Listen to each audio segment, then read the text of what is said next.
Good morning everyone. It's very crispy this morning, about 1 degree, and the sun is out and shining at last. So I'm doing a 9/7 today, so I'm actually an hour early. crazy. Okay, so let's just adjust this a little bit so I can see what's going on. There we go. Okay, so I got some really good news to hear that I passed my bridging course.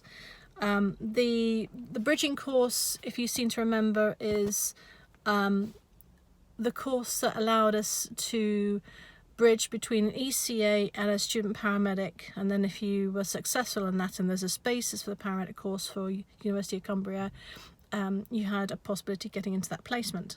So the bridging course I took is about 6 months long, and what the university in Cumbria, the one that I took, involved was I won't go into too much details because obviously things might change, and also it's like privacy and stuff like that for the university, but in a nutshell, you've got two levels, a level 3 and a level 4 to complete in the 6 months of the course, and on top of that we had Zoom meetings every I think every couple of months as well, for 2 hours, just to show us what to do basically.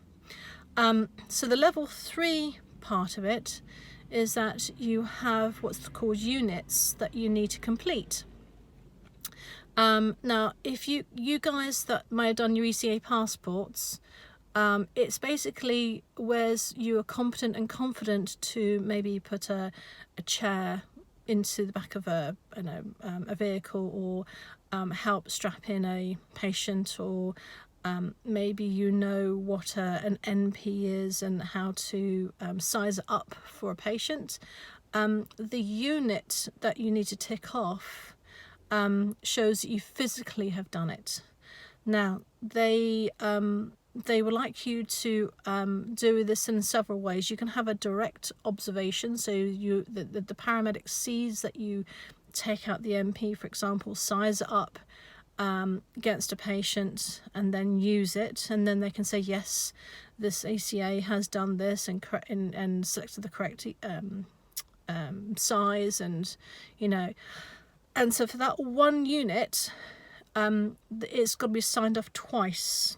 Maybe by the same paramedic, but twice, but on 2 different occasions. Okay, so you can't have the sizing of an MP, for example, signed by the same paramedic for the same patient for the same job, yeah, but you can have 2 patients that you've sized up an MP for, and the same paramedic sign it off for you as a direct observation. That's absolutely fine. So another way of signing off that unit, for example, is that you can have a reflection. So you can say, well, I'm reflecting on the job I did, I know, last week, and I can't get in contact with my paramedic to sign it off. I feel that, this went well, this didn't go so well, and this is what I learned from it. And then you get a paramedic to sign that off for you. You can have... what else is there? You can have simulation. So for example, if you've never been in an RTC with a motorcycle, to remove a helmet, for example, to do a C-spine, to mobilize a C-spine or something like that, and you need that signed off, then you can go to a Sassiani, stick a helmet on it, get a paramedic to watch you after you've obviously looked into how to remove a helmet and holding the chin correctly and how to remove the helmet, and have them sign you off as a simulation, or a direct observation if you do it, with a real patient. Then there's different ways of having the paramedic a paramedic, doesn't matter who it is, as long as they are, there could be an NQP, and there could be a band 6, but they cannot be another ECA, and they cannot be, what's the other one I'm thinking of? They can be a tech as well, from what I understand, but they just can't be an ECA. And you get all these units signed off twice. So it's not just once that they've confirmed that you've done something, you've got to do it twice. So it's a lot of units. I seem to remember there's 23 sections of units, and each section has between 5 to 10 units inside them, and each of those units are the ones that you need to double up with your signing. So it takes quite some time, but the way I did it was sugar sorry. I just put my hand on the horn by mistake. Okay, that's not so embarrassing, is it? Okay, so yeah, what happened is then you need to I forgot my thought there. You just need to make sure each of these units are signed twice, and what I used to do is I printed out the piece of paper which was part of this Pebble Pocket, which is an app which we have downloaded freely on our phones, and it has all the units on there. But for ease, I printed out the piece of paper, and then I used to take it on each and every job. So then if I used Entonox, for example, or I used O2, or I used you sort of say, right, okay, well, I've used this on this patient, and I then used then I connected it to the O2 cylinder, and I gave so many litres because the patient needed O2 therapy because of COPD or whatever it's going to be. Yeah, that gets noted, things like that. And over months, I did it in 4 months, trying to sign off a unit, maybe 2 units or 3 units a job. Then I got that pretty much done and dusted.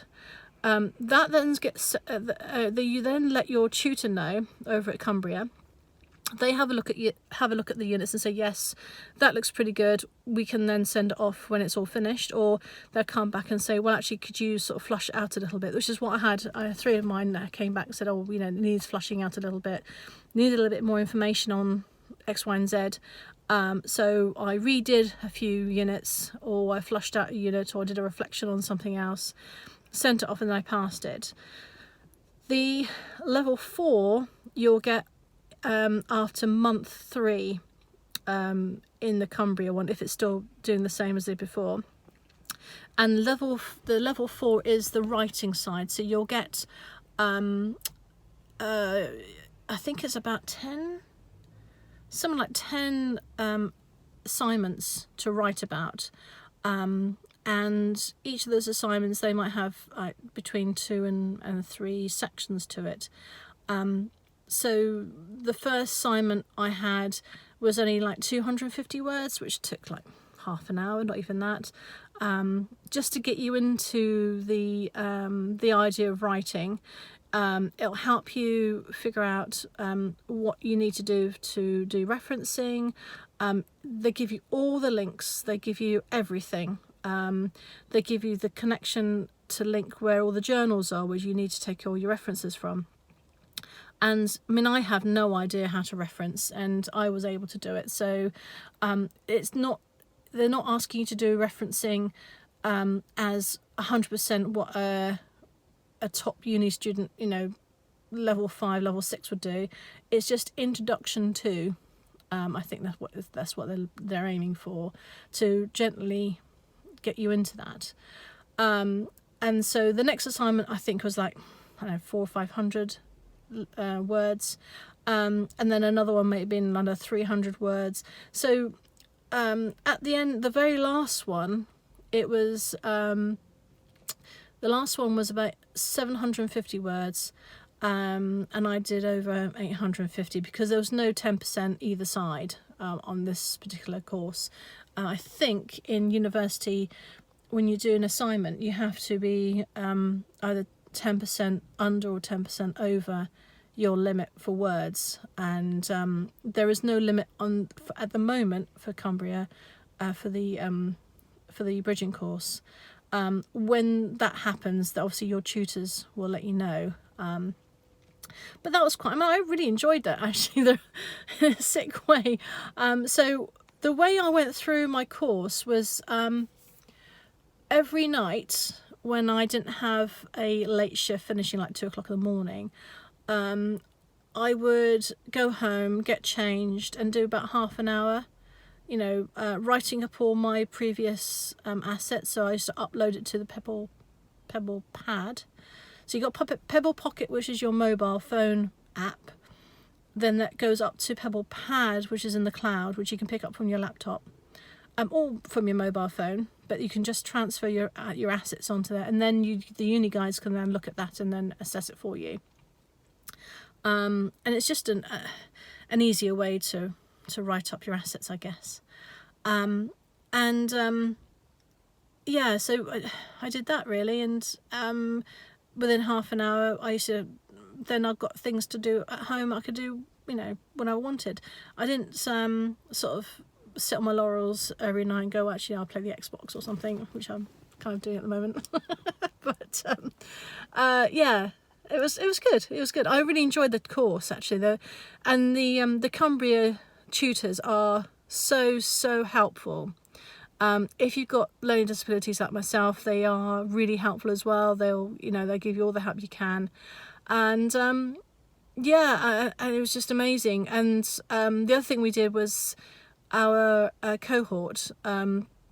We created a WhatsApp group. You guys probably have the same thing with an ECA, or if you join the ECAs, get in a WhatsApp group collectively, and you can all talk together then with questions and help and shift swaps and things like that. It's a really good idea, and we did the same for the cohort for our bridging course.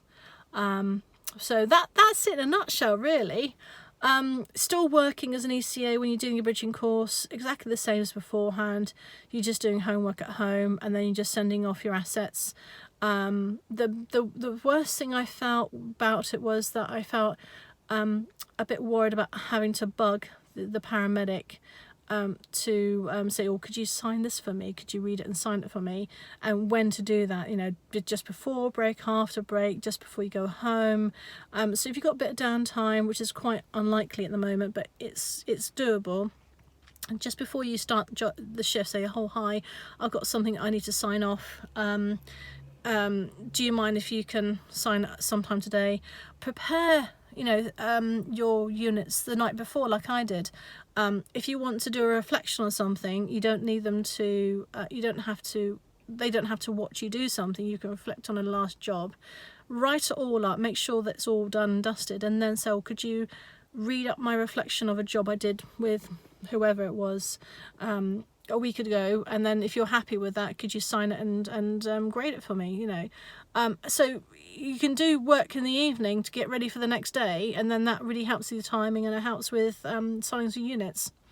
Okay, right, I am going to now go and have a cup of tea and I'll come back with you some other news. All right, take care everyone, stay safe. Any questions about the bridging, if I can, I will answer it, of course. If it's something to do with the sensibility of it in a way that I'm not allowed to talk about it, I won't answer those questions. I'll go around or answer my best of my abilities.